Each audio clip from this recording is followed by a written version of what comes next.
Senhoras e senhores, sejam bem-vindos ao Educational Leaders Podcast, o podcast dos líderes educacionais do Brasil. Eu sou Marcos Talarico, estou acompanhado de Salomão Borges para essa jornada de hoje. Vivemos um tempo em que a educação precisa ser repensada todos os dias. As escolas estão diante de dilemas complexos: preparar para os vestibulares, para a vida, para a inteligência artificial, cuidar da saúde mental, sobreviver num mercado ainda mais competitivo, captar alunos, não perder os que já estão e fazer os estudantes se engajarem nas aulas. Neste episódio, queremos mergulhar profundamente nessas questões ao lado de uma das maiores lideranças educacionais do Brasil. Hoje estamos aqui com Ricardo Aguirre. Ele é Head de Marketing, Relações Institucionais e Cultural do Colégio Bandeirantes de São Paulo. E também presidente da Comissão de Marketing do Educational Leaders, Grupo de Líderes Educacionais do Brasil, e membro do Grupo de Comunicação e Marketing das Escolas Particulares de São Paulo. E também um grande amigo e uma pessoa que eu admiro muito. Ricardo é especialista com mais de 20 anos de experiência no mercado educacional, tanto no setor público quanto privado. Ele foi aluno do Colégio Bandeirantes e se formou em Publicidade e Comunicação pela FAAP. Ampliou seus horizontes acadêmicos com extensões internacionais e MBAs na UC Irvine, no Programa de Inovação da Fundação Dom Cabral, na Kellogg School of Management, no Programa de Gestão Avançada da INSEAD, na França, também em parceria com a Fundação Dom Cabral. Além disso, o Ricardo possui certificações no Exponential Innovation Program da renomada Singularity University na Califórnia. E para complementar essa trajetória inspirada, é faixa preta de jiu-jitsu. Sim, senhor. Seja bem-vindo, Ricardo. Muito obrigado. Não vou falar com tanto entusiasmo assim, mas eu vou falar. Vamos lá. Nossa conversa será provocativa, aberta e honesta, colocando em xeque crenças e paradigmas sobre marketing educacional, captação de alunos e o papel real das escolas na formação das futuras gerações. Então vamos começar, Ricardo. Primeiro, agradecendo mais uma vez sua presença. Obrigado, Marcão, Salomão, muito obrigado. Me conta um pouquinho da sua história, da sua trajetória. Cara, que nem brinca, eu fui criado por vó, né? Minha mãe me teve muito cedo, então meus avós acabaram me criando. Sou de São Paulo, estudei lá a vida inteira. Comecei na antiga Santo Inácio, Mogi Sante, depois fui pro Bandeirantes. E aí, do Band, Publicidade. Na verdade, quando eu estava no Bandeirantes, eu queria fazer medicina. E aí, depois desisti no final e fui fazer publicidade e propaganda. Não tinha nada a ver, né? E fui fazer FAAP. Tem até uma frase engraçada em casa, que era: não paguei Bandeirantes pra você fazer FAAP, né? Mas acho que foi onde deu uma quebrada aí. E aí, daí pra frente, foi só estudar e trabalhar, né? Eu comecei a estagiar em publicidade. E aí acabei indo trabalhar.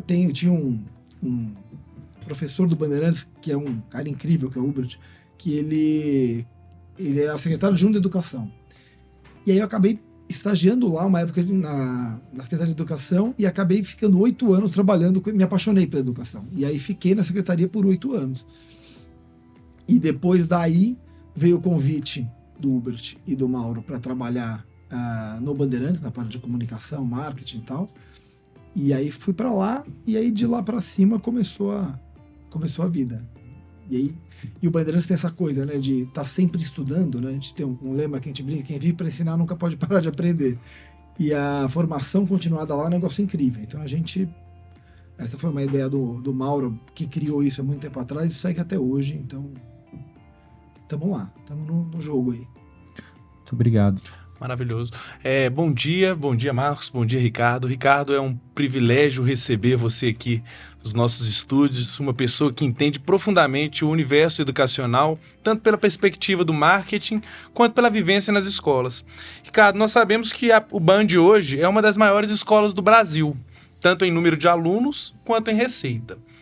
E uma das marcas mais fortes quando se fala em escola particular. Como você enxerga o papel do marketing educacional nesses novos tempos? Uma coisa para falar de marketing, eu acho que há alguns anos atrás, isso já mudou muito hoje, tá? Mas alguns anos atrás não era visto com bons olhos, né? Se você falasse que o seu pai é o seu cliente, isso causava um frisson aí no meio educacional. Hoje, muitas escolas particulares de São Paulo, pelo menos, têm já o seu departamento de comunicação e marketing, porque entenderam aquela máxima que quem não comunica é comunicado. Então você tem que pôr a sua cara aí no mercado e falar a que você veio. E uma coisa que eu acredito é em ser sempre verdadeiro, né? Cada escola tem o seu perfil de pai e aluno. Então, vai atrás dele, comunica o que você faz de bom, que você consegue...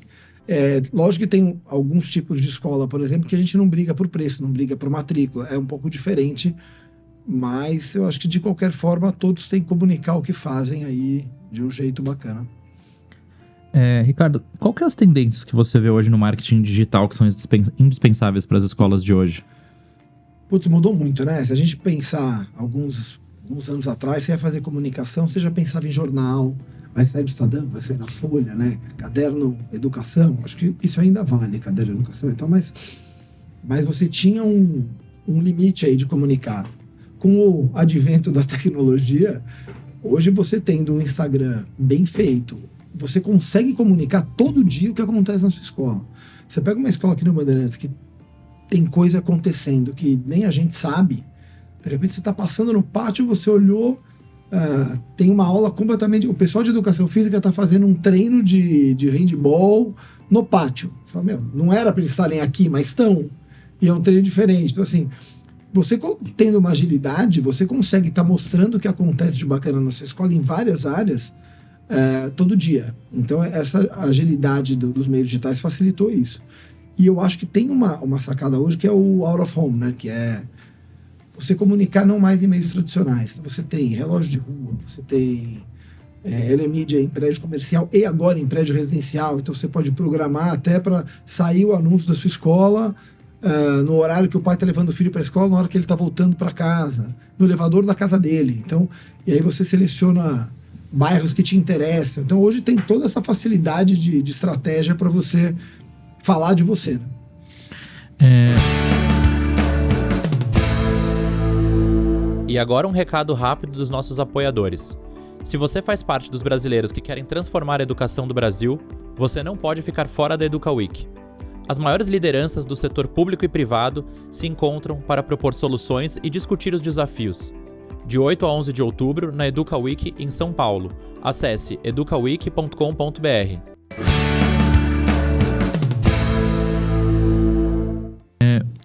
Eu convivo há muito tempo com o Bandeirantes. Uma das coisas que eu acho mais interessante é quando a gente visita a escola, existe um ex-aluno que recebe as famílias. Isso é muito diferente, porque normalmente tem um profissional da secretaria, algum responsável. Isso é uma coisa completamente diferente que eu já vi. Cara, isso foi muito legal. Essa foi a ideia do Emerson. O Emerson hoje é diretor de tecnologia, mas ele trabalhava comigo na época. E essa é uma ideia, porque quem apresentava a escola antes era um inspetor, né? E o olhar do inspetor é aquela coisa de falar, olha, aqui é bacana, aqui tem isso, aqui os meninos não pulam o muro, né? É o olhar da segurança, Quando você coloca... E foi uma atitude arriscada. Eu acho que o Bandeirantes consegue isso até hoje. Esse movimento mudou. Hoje eu tenho 32 meninos trabalhando comigo lá. E eles amam... Tem horas que a gente tem que mandar eles embora. Fala assim, cara, vai pro mundo, vai, você já tá aqui na gaiola há muito tempo, vai voar, porque eles gostam do Bandeirantes. Eu acho que isso é uma coisa que quando o pai chega, além de ser legal, tá com um menino, o cara vai ter uma vivência de alguém que viveu o produto, né? Ele usou o produto durante 7 anos, durante 3 anos, e ele tá contando pro pai a experiência dele. E cada vivência dessa é única, cada visita é única. Você vai pegar um monitor que era mais descolado, que era mais de esporte, você vai pegar o outro que era melhor na matemática, nos estudos, sabe? Então você vai ter visitas diferentes. Só que eu acho que o que faz isso dar certo, que o Band, acho que eu não conheço uma outra escola que tem isso rodando como a gente roda, é que o ex-aluno do Bandeirantes, ele volta, né? A gente tem uma comunidade muito grande de ex-aluno. Então, já que a gente está falando de matrícula, por exemplo, a gente tem um período de prioridade no Band que é antes de todo mundo só para filho de quem estudou no Band. Então, a comunidade é muito forte. Então, os alunos, eles acabam o Band, eles gostam tanto da escola e voltam. Então, essa história do cara chegar lá, fazer matrícula, e quem vai apresentar a escola é o menino que está na faculdade e voltou para trabalhar na escola, já mostra para o pai o sentimento daquele aluno com a escola. Então, acho que isso a gente já sai ganhando aí, né? Você falou na questão do ex-aluno. Eu vejo que vocês têm talvez o que eu posso chamar de múltiplos canais de aquisição. Né? Você olha para o ex-aluno, cuida dele ao longo da vida, se comunica com essas pessoas que deixaram a escola, é a família que está visitando, os anúncios. Eu acho que o Band tem esse olhar maior, né? Então, por exemplo, quando você pega... A gente chama o ex-aluno de Eu Fiz Band. Então, assim, foi até um ex-aluno que deu esse nome. Ele falou, pô, mas eu fiz Band. Ele falava tanto isso que a gente falou, vamos usar isso para... E agora todos os monitores têm a camiseta Eu Fiz Band. Então, E é uma coisa legal que pegou tanto que quando o menino se forma no 3º ano, são quase 500 alunos, aí 400 a 500 alunos, a gente entrega, eles querem ganhar a camiseta Eu Fiz Band, porque significa que eles acabaram aquilo, sabe? E saem pro mundo. A gente brinca que ex-aluno do Bandeirantes coloca no currículo a escola que fez o ensino médio, né? Então virou uma comunidade mesmo. Aí. O Band é uma referência em captação de alunos, é um fato isso nacionalmente, mas talvez, eu quero saber como você enxerga essa expansão, esse crescimento, sem perder a essência, a alma, os princípios do colégio, o propósito inicial. Como expandir sem perder essa alma do propósito inicial? Eu acho que isso é uma questão boa, né? Porque assim, o mundo muda, todo mundo tem que se modernizar. Por exemplo, se você pegar quem estudou no Bandeirantes mais antigo que nem eu, antigo não vai, da melhor idade, a gente tinha divisões por turma, né? Primeira turma, segunda, terceira, quarta. Então assim, o menino da primeira turma era que a média dele era 9,5, 10, tô brincando, mas isso hoje em dia caberia, né? Imagina, não sei, né? E por que a gente mudou? Porque a gente entendeu que era muito importante você ter alunos de vários perfis, porque um complementa o outro. Ele é mais criativo, não tira nota, mas ele tem outra habilidade. Então isso fez um Bandeirantes mais humano, digamos assim. Só que naquela época estava errado? Não estava, cara. Naquela época tinha uma competição enorme para entrar na faculdade, não que hoje não tenha, mas eram outros tempos. Então a gente tem que evoluir com o tempo, não tem jeito, né? Mas a gente brinca, se a gente perde a essência, você se desconfigura, você vira um Frankenstein, você quer agradar todo mundo, você não vai agradar ninguém, cara. Então eu acho que isso é uma coisa que a gente tem muito... A gente, por exemplo, de uns 10 anos para cá, mais até, a gente tem um olhar do socioemocional muito grande, que não tinha na época que eu estudei lá, né? A gente brincava que era escreveu, não leu, a frase do Mauro, que foi diretor 40 anos do Bandeirantes, que é um papa da educação. Escreveu, não leu, o pau comeu. Era assim, né? O tio dele falava isso. Hoje, a gente tem que ter um olhar, né? Um resgate para esse aluno, alguma dificuldade, né? A gente tem muito aluno com alguma questão, como o TDAH. Então, assim, você tem um olhar muito mais carinhoso. Esse socioemocional ele é muito importante hoje. Então, a gente conseguiu evoluir para ter isso, atender essas demandas, mas sem perder a essência de uma escola com alto rendimento acadêmico, que esse é o Bandeirantes. Porque é uma demanda da época, né? Talvez há anos atrás não tinha essa demanda. Inovar sem perder o propósito. A gente até brinca, será que meu filho tem TDAH? Eu falei, será que eu sou igual ele, assim, né? Eu também tinha, mas tinha eu o diagnóstico. Me virei na porrada, então... E hoje tem esse olhar super carinhoso que a Bandeirantes é um departamento de orientação educacional incrível. O que essas meninas fazem lá é atendendo aluno, atendendo pai, sabe? Dando esse suporte. Então isso foi um movimento incrível. A gente tem uma diretoria de convivência hoje, né? Então é um olhar bem diferente. Falando um pouquinho de branding, como que você enxerga? Qual que é a importância do branding para a instituição de ensino? Putz, Marcão, isso eu acho que é fundamental, né? Se você ter a sua marca, ela tem que estar na cabeça do cara, né? Esses dias eu tava lendo da cafeteria nova que a Tiffany abriu no Iguatemi, né? Que tá cobrando R$450 por um café da manhã, né? Por que tá cheio? Porque o cara não quer tomar um café da manhã, ele quer tomar um café da manhã na cafeteria da Tiffany. Então, se você vê lá o azulzinho em algum lugar, você fala, putz, é o azul Tiffany. Então, assim, a marca já está consolidada na cabeça do consumidor. Então, hoje, quando a gente até reformulou o logo alguns anos atrás, um trabalho da Helena, a nossa diretora de planejamento, a gente reformulou a marca do Band pro B, aquele B que não para e ao mesmo tempo ele não se fecha, ele é muito estudado. Ele não se fecha porque o aluno tem caminhos ali, né? E essa marca tem que estar na cabeça das pessoas. Você fala Bandeirantes, Colégio Bandeirantes, ele já tem uma marca na cabeça das pessoas. né, uma identidade. Eu acho que isso, a gente tem que estar ali, né? Então a escola tem que ter a sua marca. Então esse foi um trabalho que a gente fez muito grande e a gente continua fazendo para o Band estar sempre lembrado, né? Por isso que a gente comunica muito, por isso que a gente está sempre aparecendo. Então a gente fez uma campanha o ano passado que foi incrível e a gente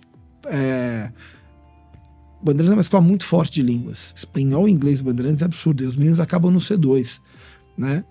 Mas o Band não é uma escola bilíngue, né? Não entra nessa seara. Aí a gente pegou, putz, mas a gente é muito bom disso. E a gente é muito mais que isso. Então a gente colocou, por exemplo, todos esses anúncios no aeroporto de Guarulhos na hora que os caras estavam indo viajar em julho. No Terminal 3. Então, assim, tem a ver com o internacional, tem a ver... Então, a gente tem esse olhar aí para onde a gente está comunicando. Eu acho que isso é super importante. E você tá aparecendo, sempre o cara tá te olhando. Não é fazer campanha em época de matrícula. Isso é uma coisa que depois acho que a gente vai conversar, mas não adianta você aparecer só quando você quer o cara. Você tem que estar sempre ali, né? Então, acho que você trouxe um ponto bastante curioso em relação a essa parte. Não adianta você falar com o cliente só no momento da conversão. É isso. Não adianta. É um ponto que às vezes a escola ela reserva um momento do ano para aquilo acontecer, mas talvez a captação seja todos os dias, né? Por exemplo, a gente tem visita monitorada no Band todo dia. A visita começa dia 10 de janeiro. Então, mas ninguém vai... Não vai. A gente tem visita todo dia. A gente não para. Então, o cara que está indo conhecer o Bandeirantes lá dia 1 de fevereiro, o ano vai começar, ainda nem começou a aula, mas o cara já está falando para o ano que vem. Ele já está indo ver a escola. Então, a gente tem que estar sempre se comunicando, sempre falando do Bandeirantes. Eu acho que a gente faz isso muito bem pela quantidade de coisas que a gente tem também, né? Então, você pegar esporte no Bandeirantes é um negócio absurdo, né? A gente tem hoje 630 atletas. Atletas que eu falo é quem fez a peneira e está no time. Fora que tem aula de esporte também, fora educação física. Então deve ter uma quantidade de gente que faz esporte que é mais de 1.000 e pouco. E esses campeonatos que a gente vai, os jogos que eles fazem, isso está comunicando o Bandeirantes, né? E é engraçado que tem um movimento de família. As famílias que vão ver os jogos do esporte, elas vão uniformizadas com uma camiseta escrito Família Band. Então a gente acabou virando uma comunidade muito forte. Então todo lugar, vamos jogar no Pinheiros. Os pais vão lá com a camiseta do Bandeirantes. Então tem final de semana que acaba virando um movimento do clube que eles vão jogar, nas escolas que eles vão jogar. Então a gente está aparecendo o ano inteiro. Eu acho que é isso, é aparecer. Então, a gente tem que estar lá mostrando o que a gente faz. Vai ter dica, envolver as famílias. Você tocou no assunto dos internacionais e nós sabemos que o Band foi um dos pioneiros nesse assunto no Brasil. Eu queria entender como isso se tornou tão relevante dentro da escola. Olha, o Bandeirantes ele tem essa questão de aprovação internacional há muitos anos mesmo. Começou isso... hoje um dos councils internacionais é o Olavo. Tem 2 councils, o Olavo e a Deb. O Olavo começou esse movimento há mais de 30 anos. Aí. Se eu errar, me desculpem, Olavo, mas eu sei que é bastante tempo. E aí começou a ter uma demanda muito forte por alunos querendo estudar fora. Quando eu estava no colegial...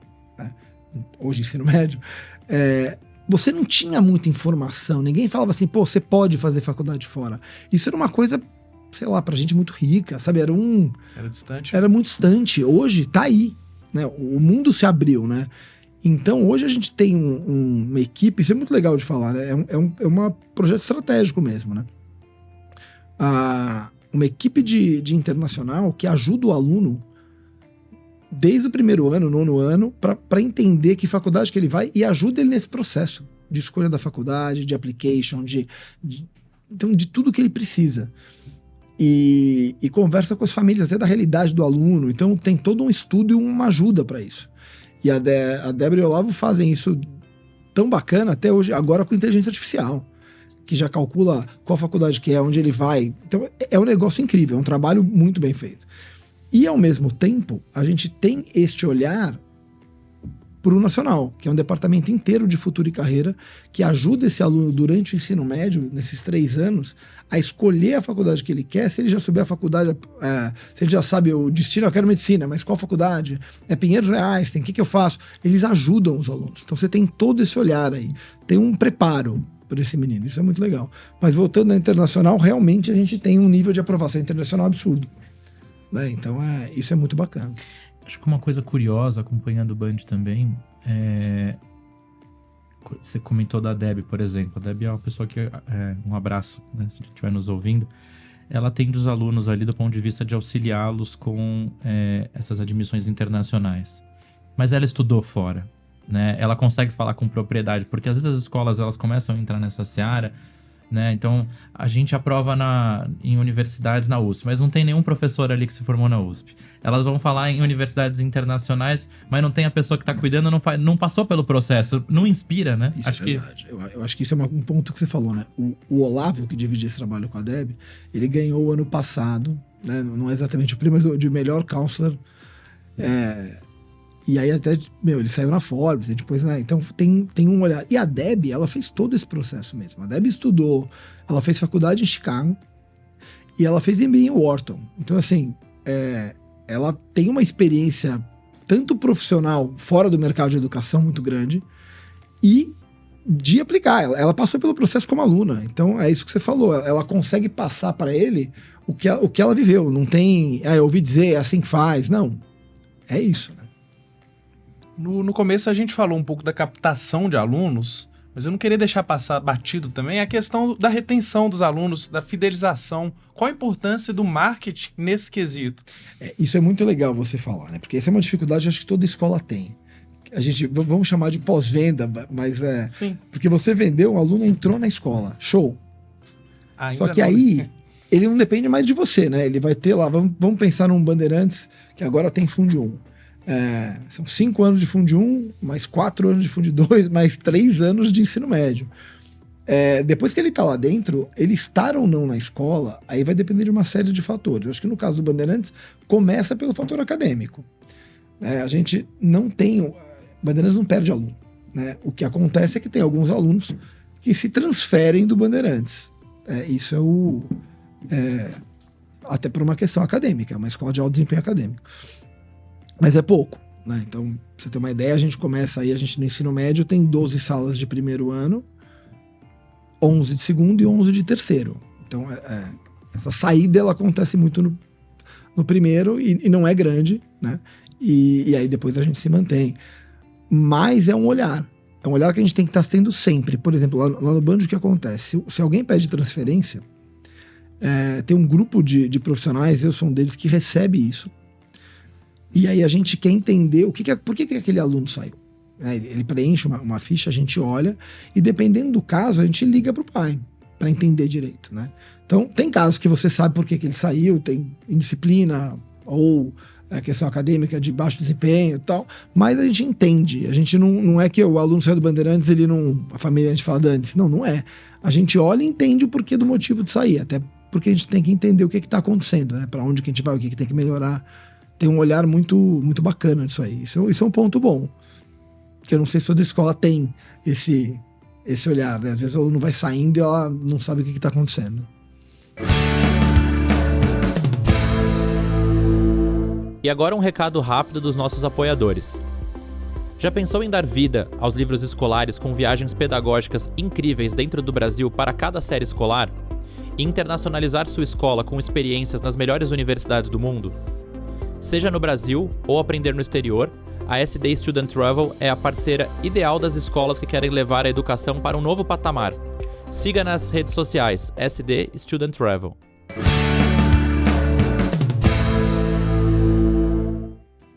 Muito bom.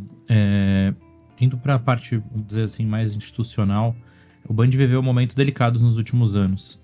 Que estratégias que você sugere para implementar uma cultura eficaz de prevenção, gestão de risco nas instituições escolares? Isso é legal, Marcão.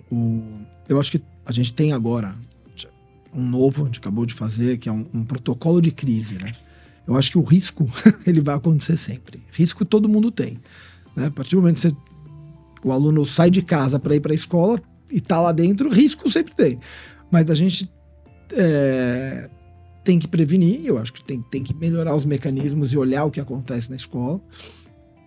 Mas, do ponto de vista mercadológico, da instituição, ter um protocolo de gestão de crise é muito importante. Aconteceu um problema, ele é alto, ele é baixo, ele é médio, ele é grave, né? Ele é alto. Putz, ele é médio, então vamos tomar esse tipo de atitude. Não, ele é grave. Se ele é grave, cara, vai para esse caminho e a gente vai ver o que a gente vai fazer. Tem todo um protocolo certo para fazer. Mas a questão do risco, a gente vive numa sociedade com muitos fatores, né, fora a escola, né? Então você tem o fator em casa, você tem o fator desse aluno como pessoa, relações interpessoais fora da escola. Então você tem Hoje a gente brinca, né? A escola virou profissão de risco, porque a gente tem que lidar lá dentro com alunos, às vezes instáveis emocionalmente. E cai tudo na escola hoje em dia. E eu acho que a escola é um lugar de colher mesmo, a gente tem que olhar. Mas cada um com as suas responsabilidades, mas a gente tem que olhar. Então, eu acho que a escola ela faz parte dessa prevenção, de olhar o que está acontecendo. E aí, volto a falar, junto com a família. A família é uma entidade que tem que estar presente o tempo inteiro, né? E a família tem que conversar com a escola. Tem que estar com a escola. Quando eu falo que a família tem que participar da escola, tá na escola, a família não vai gerir a escola, não vai mandar na escola, não é isso. Se ela pôs naquela escola, o que a gente imagina? Acredita na escola, cara, né? Então, não é pra família pôr na escola e querer mandar na escola como a escola faz. Não é isso. Você já escolheu aquela escola, você acredita naqueles valores, então confia. Mas a família tem que estar junto, ela tem que ser parceira da escola. Isso é um ponto importante. Acho que você falou da questão de confiança na escola, né? Uma coisa bastante curiosa do Band e que eu vi acontecer muitas vezes é esse posicionamento, às vezes até duro com as famílias. Olha, daqui pra cá eu sou responsável, né? Acho que é um ponto, uma reflexão, né, que você pode trazer aí. O Mauro sempre foi uma pessoa ali dura, né, nesse sentido. Olha, a gente sabe do que tá fazendo. Eu acho que não é nem dura, eu acho que é correta, né? Assim, olha, daqui pra frente, a gente tá aqui, Bandeirantes fez 80 anos no ano passado, né? A gente entende um pouquinho de educação, né? De adolescente, né? E ainda mais agora, com todo esse trabalho de socioemocional, a gente tem um time muito parrudo ali para lidar com os alunos. E então é isso, as famílias têm que confiar na escola. Putz, a gente faz viagem. Esses dias agora a gente levou 120 alunos do 7º ano para Cananéia. O que tem a ver a viagem com o marketing? Tudo. Se você parar para pensar, é seu aluno para fora, seu aluno para o mundo, e é junto com o pedagógico, né? Não é viagem para ele passear. Então, isso é importante porque você está mostrando esses alunos para fora. Agora, imagine ir para Cananéia, se o pai não confiar na escola, não dá, a gente não realizaria tudo isso. Chamando os meninos para fora, vão para Nova York, vão para Califórnia, descer a costa e conhecer as faculdades. Se o pai não confia na gente, né? Então, assim, fora os campos de esporte que são. Então, quando a gente faz isso, o pai confia na escola. Então, eu acho que é o forte da família estar lá e confiar na escola. Um ponto muito importante, porque às vezes as escolas vão deixando os pais gerirem a escola, né? E não tem como funcionar isso. Não tem, não vai. É aquela história, a gente tá brincando de começou a namorar e aí um ou outro muda por causa do outro. No final, não dá certo porque o que ele começou não tá lá, né? Então é isso, a gente tem nossa diretriz e é essa. Ricardo, as escolas hoje preparam alunos para competir ou para colaborar? O que você acha disso e qual das duas realmente é mais importante para o mundo nos dias de hoje? Putz, É uma questão mais profunda. É uma questão profunda. Eu acho que tem uma coisa hoje que, assim, acho que as pessoas têm que ser mais criativas, né? Os alunos, as pessoas. Colaborar, o ser humano tem que colaborar. Isso não quer dizer que ele não tem que competir, né? Competir pelo que ele acredita, pelo que ele quer, ir atrás dos seus objetivos, né? Eu acho que essa garra não pode perder.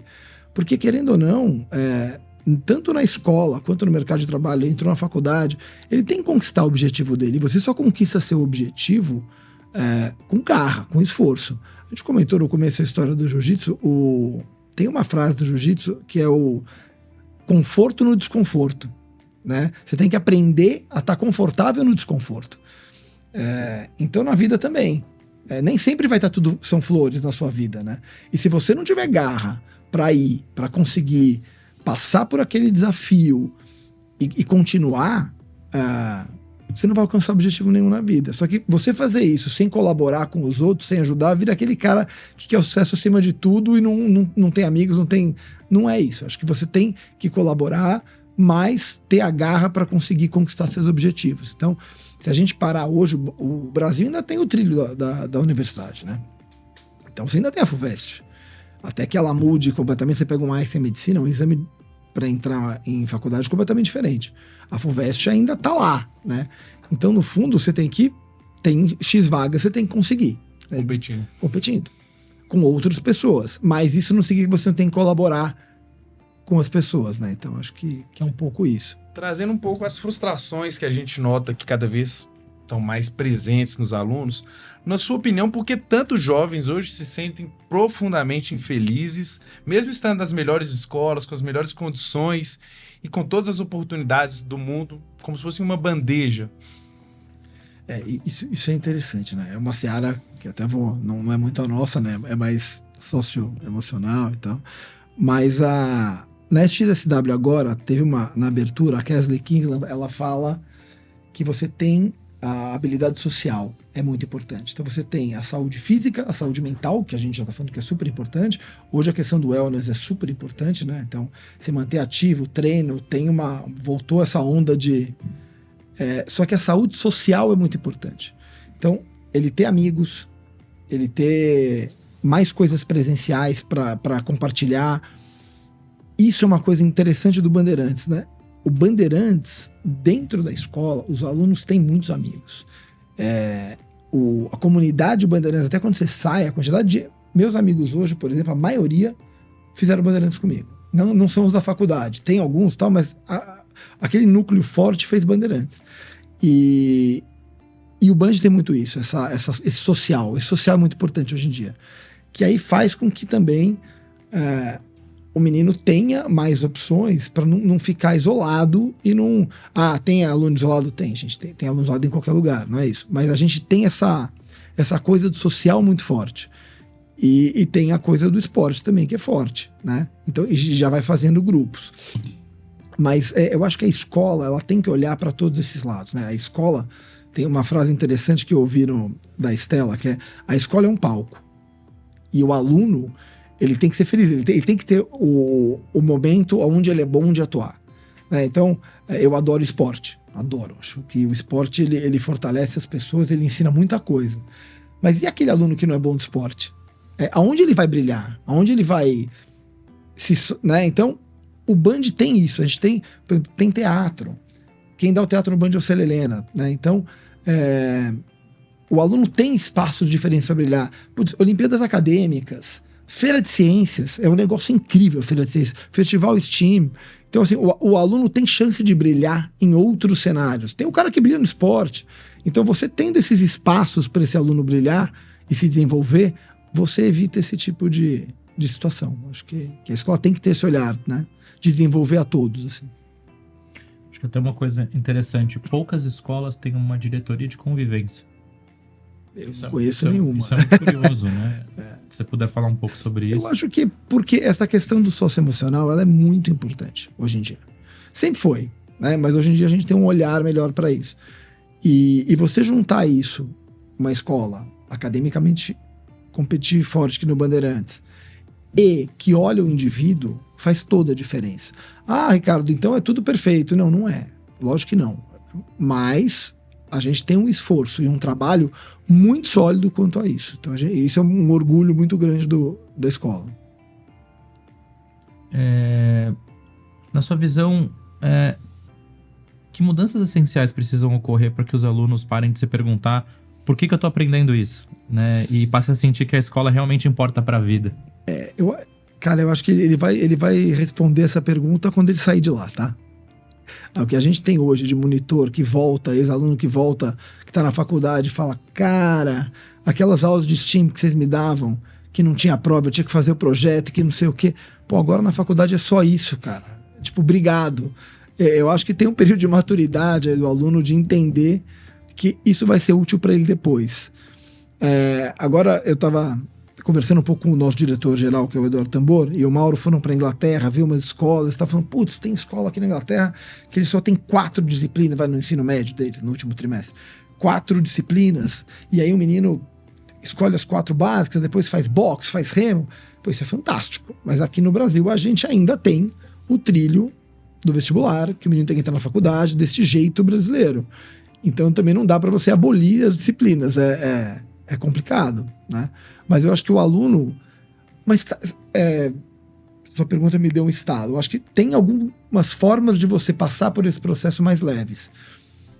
Com aulas diferentes. Putz, esses dias a gente estava passando e todo ano tem uma aula de física que virou uma tradição e é uma aula incrível que eles fazem com polia, né? E para explicar a polia, o que eles fazem? Montam o rapel e aí os alunos sobem e descem e eles se puxam. Então, puxa o aluno com uma polia só. O moleque se mata de puxar a menininha pequena.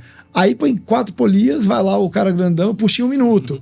Então, os professores de física explicam isso de uma forma muito prática. E tem várias aulas desse tipo, né?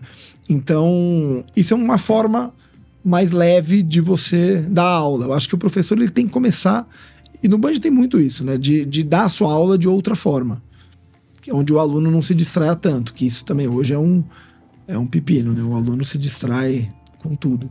Muita facilidade, né? Você lidera... Desculpa, não, tem que engajar, né? É isso. Tem que engajar. Você lidera a área cultural e experiências da escola. Você pode contar pra gente um pouco como funciona esse departamento e, assim, como você enxerga as experiências na vida das crianças em cada série? Putz, eu acho que experiência, você aprende muito. Né? A gente faz viagens de vários tipos e o que vira lazer, no fundo, ele está aprendendo. Né? Então, tem um acantonamento que a gente faz onde cada época é com um time pedagógico. Então tem o de ciências, tem o de espanhol, e eles fazem jogos lá, brincadeiras lá, com o tema que eles estão aprendendo. Sustentabilidade, Don Quixote, então... E é uma brincadeira, mas ele aprendeu. Então eu acho que... E ele sai feliz. O cara vai conhecer... A viagem que a gente faz, por exemplo, para Nova York e Boston. Das faculdades. Tem uma parte que eles vão de metrô, pegam o trem. Tem vivências ali que ele não ia ter em outro lugar, né? Então, eu acho que isso vai formando o aluno. Forma o caráter, forma o ser humano. Eu acho que isso é super importante. E o Band tem essa história há muito tempo, né? Então, não é só viagem. A gente faz teatro, a gente faz... O Band, por exemplo, assina a Orquestra Sinfônica de São Paulo, a OSESP. Então, a gente tem várias atividades que a gente vai fazendo com os alunos. A gente faz sessão de cinema. Então, onde o aluno vai vivenciando outras coisas e formando o seu repertório. Isso é muito bacana. Acho que falando ainda em viagem e puxando a sardinha para a SD, parceira do Band há muitos anos, pra ser bem exato, 16 anos já, praticamente, é uma vida. O Band conseguiu construir um portfólio de experiências para cada série escolar, em algumas séries até 2 viagens. E quando a gente olha essa experiência fora da escola, a gente olha, por exemplo, o programa de Brasília. A gente olha o programa em Foz do Iguaçu, Cananéia. Como é que você enxerga isso do ponto de vista de complementar os livros da sala de aula? Sempre vem com um pouco de dor de cabeça quando envolve viagem, né, evidentemente. Mas existe um ganho real para essas crianças? Existe, cara. Por exemplo, o pessoal que vai para Brasília geralmente vai junto com o grupo do Bonoen, que é um grupo no Bandeirantes que tem há muitos anos, dado pela Regina Mara, onde os alunos debatem assuntos da ONU. Né? É incrível isso. E quando eles vão para Brasília, eles acabam conhecendo lugares que tem muito a ver com isso, conhecendo a política, sem entrar em mérito de partidário, pelo amor de Deus. Eles conhecem Brasília e a política no sentido geral, né? E então, isso ajuda muito em sala de aula. Óbvio que as nossas viagens, o Colégio Bandeirantes tem 2.700 alunos, né? Não é obrigatório para todo mundo ir nesses experimentos, a gente deixa livre, quem quer vai, mas ele volta com um repertório muito maior. Isso é sem dúvida. Já que você falou do cultural, não posso deixar de esquecer até falar para outras escolas. Né? Todo esse departamento de marketing que a gente fala, que a gente tem, ele é muito enxuto. Né? São 4 pessoas trabalhando, eu e mais 3, a Vanessa, a Catarine e o Ricardo Birrer, e esses caras fazem, cada um tem a sua área, mas o time trabalha muito unido.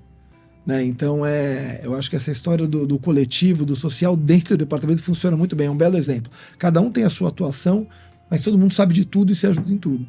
E 2 estagiários. Então, quando a escola fala, mas o Bandeirantes, putz, tem agência, tem assessoria de imprensa, tem uma equipe de marketing. Cara, é muito enxuto. Dá para fazer. É só ter vontade que dá para fazer. E se você pudesse substituir metade do tempo que um aluno passa dentro da sala de aula por experiências práticas do mundo real, você faria isso? Que experiências seriam essas? Caramba, eu acho que para a formação do indivíduo isso ia ser fantástico. Fantástico. Agora, com experiências que trouxessem conhecimento, né? Que trouxessem informação. E agora, sempre me preocupa um pouco, falando isso é utópico, né? Porque no final tem uma entrega e a gente tem que entregar. Mas isso ia ser incrível. Se ele pudesse ser avaliado lá na frente, para entrar numa faculdade, não só pelo acadêmico, mas pelas experiências que ele teve, isso ia ser o melhor dos mundos. Você ia ter profissionais com conhecimento acadêmico e com uma vivência de vida muito maior para se dedicar até para o trabalho depois. Com certeza. Chegando no nosso finalmente aqui, no bloco final. Lá. Ricardo, olhando para a sua trajetória e para tudo que construiu até daqui, sabendo que ainda tem muitos anos pela frente de carreira, né? Você é cara novo. Qual legado você gostaria de deixar para as escolas, para os alunos, para os educadores que cruzaram na sua jornada, que passaram e conviveram com você? Putz, eu acho que trabalhar com emoção. Né? A gente sempre brinca, ame o que você faz, tem essa coisa de coach, não é isso. Mas, cara, é trabalhar com emoção, pôr seu coração ali e se dedicar ao que você faz. Se você trabalha e faz isso com vontade, com emoção, eu acho que isso é o que eu fiz a minha vida inteira, sabe? Tudo que eu faço eu ponho intenção. A gente não faz as coisas de qualquer jeito para entregar. Então é por isso que a gente tem esse time tão unido lá. Porque todo mundo faz as coisas com emoção. Não é o clichê do vestir a camisa, não é isso. É fazer com intenção. Isso eu falo muito pro meu filho, sabe? Faz com intenção. Você não faz, cara. Vamos treinar. Aí vai lá e pega o negócio. Não, cara. Faz com intenção. Não é o seu tempo. Não são 30 minutos que eu te dei. Faz com intenção. Faz com... Intenção e constância resolvem, cara. Eu aprendi isso muito por conta do esporte. Você não precisa ser o cara com a melhor habilidade, o melhor lutador, o melhor jogador de bola. Não é o meu caso, tá? Jogador de bola. Eu nasci com as 2 esquerdas. Né? Mas se você treina todo dia com vontade, a constância, você vai ir bem, né? Acho que é um pouco isso.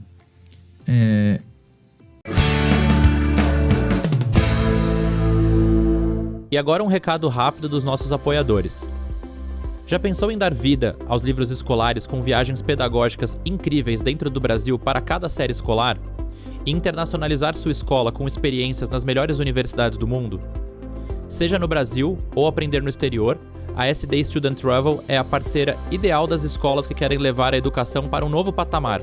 Siga nas redes sociais SD Student Travel. Que pergunta que você deixaria para os líderes educacionais do Brasil que vão passar aqui pelo podcast? Eu acho que uma pergunta bacana é o que a gente pode fazer para ter alunos com conhecimento acadêmico e éticos. Eu acho que a gente está precisando de formar pessoas éticas e que se comprometam, a história da competitividade e colaboração, que colaborem com os outros. Porque o que eu sinto hoje é a vontade do ganho pessoal muito grande e o eu, né? E não pensar no coletivo. Eu acho que dá para a gente como criar esses alunos, né? Respeitosos e que se esforcem, mas que tenham esse olhar aí mais pela sociedade. Acho que é um pouco isso. Ricardo, muito obrigado. Obrigado muito vocês. Obrigado. Um episódio de muito conhecimento, aprendemos muito, uma honra te receber. Imagina, aqui. É um prazer. E é isso. Encerramos aqui. Muito obrigado, senhoras e senhores. Esse foi mais um Educational Leaders Podcast, podcast dos líderes educacionais do Brasil. Muito obrigado e até a próxima. Tchau, tchau. Tchau, gente. Obrigado.